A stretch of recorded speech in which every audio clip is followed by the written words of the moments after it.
May 2025 is absolutely stacked with some of the most talked about movie releases of the year. Marvel returns, we got some horror hits, and there's just some nostalgic reboots, and even a long-awaited Mission Impossible potential finale. We've got every major release lined up, so let's go through all the movies hitting theaters and streaming in May, and which ones you should be the most hyped for. Coming in at number 1 this Friday, we've got Thunderbolts. The MCU kicks off the month with Thunderbolts, a darker, grittier take on Marvel's world.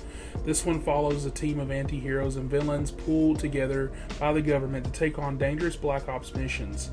So you expect moral gray areas, intense action, and a cast featuring Yelena, Bucky, and more. This should shake up the MCU's tone in a big way, and reviews are saying it definitely does so. Also this week, we're getting The Surfer, starring Nicolas Cage. It's a psychological thriller where a man returns to his coastal hometown and ends up in a turf war over a beach with local surfers. It's been described as intense and strange and a showcase of Cage's signature chaotic energy. Very excited for that one. Coming in next week, we have Clown in a Cornfield.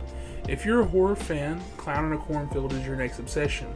It's based on the young adult horror novel that follows teens in a small town being hunted by a killer clown known as Friendo after a town-wide prank goes horribly wrong. Thanks Scream meets Children of the Corn with a modern, satirical edge. Coming in also on May 9th, we have Rust, which is the long-awaited Alec Baldwin Western drama that gained notoriety during production, and it's finally being released.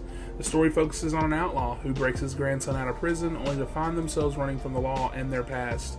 So expect a somber, character-driven Western with real-world weight behind it. Now, this is probably going to be very limited of a release, so expect that to be purchasable. Friendship, supposed to be May 10th, kind of limited on this one as well. Friendship stars Paul Rudd, where a guy befriends him, and from the trailer it looks like it's going to be a comedy, but then it looks like something takes a turn, and it looks kind of eerie, and so I'm really excited for that one. Coming in at number 6 on May 15th, we got Shadow Force. Coming mid-month, Kerry Washington and Omar Sy star in a plot that centers around a former couple, both elite agents who must protect their son from the covert organization they once asked for. It's high stakes, fast-paced, and full of twists. Now, reviews haven't came out for that one, but it's looking kind of like your run-of-the-mill kind of mid stuff, so I don't know if that one's really going to be that good. Something else I'm a little nervous about on the same day of May 16th is Hurry Up Tomorrow. Basically, it's the Weekend's movie that has nothing. It has nothing. Coming in at number 8, we have Final Destination Bloodlines. This is where the Final Destination franchise returns with both a prequel and a fresh start, exploring the original curse of death, how it began, and who was first to cheat fate.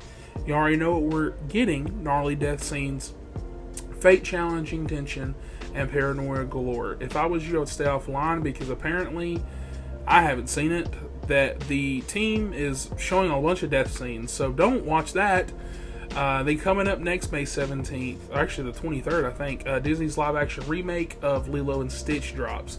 Now, this is one of the most anticipated reboots of the year, probably going to hit $1 billion. You already know what Lilo and Stitch is about, so fingers crossed that Stitch steals the show. A little worried that we only have one trailer, but at the same time, it's Lilo and Stitch, so do you really need a whole lot of marketing? Probably not. On the same day, Mission Impossible is returning for The Final Reckoning, where he returns Tom Cruise himself on this epic finale to the Ethan Hunt saga. Promises mind-blowing stunts, emotional closure, and a face-off with a villain that might finally outsmart him. It's set to be the action event of the year, and that's what I'm hoping as a big Mission Impossible fan. Now, next up, movie I'm very excited for, we got Bring Her Back. This one's a psychological mystery starring a woman searching for her missing sister in a small mountain town, only to discover a decades-old ritual tied to disappearances. Bring Her Back is creepy, atmospheric, and blends true crime aesthetics with supernatural horror. Some of the guys who did, what was the one, Talk to Me? Oh, I'm so excited. And then, to end it right, Karate Kid Legends, May 30th. It's the next chapter in the rebooted Karate Kid universe. Brings together legacy characters and new faces for an international tournament that pushes their skills, philosophies, and bonds to the limit. If you're a fan of Cobra Kai, This is a must-watch, and let me tell you, I am. And it's not done. May 31st, we get another little film called The Phoenician Scheme.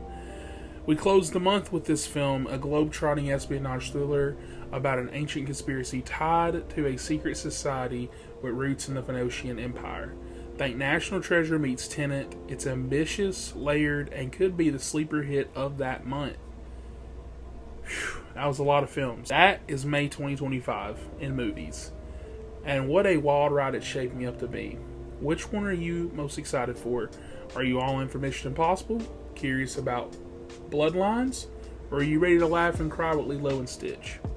Let me know in the comments, drop a like if this helped, and make sure you're subscribed for more movie breakdowns every single week.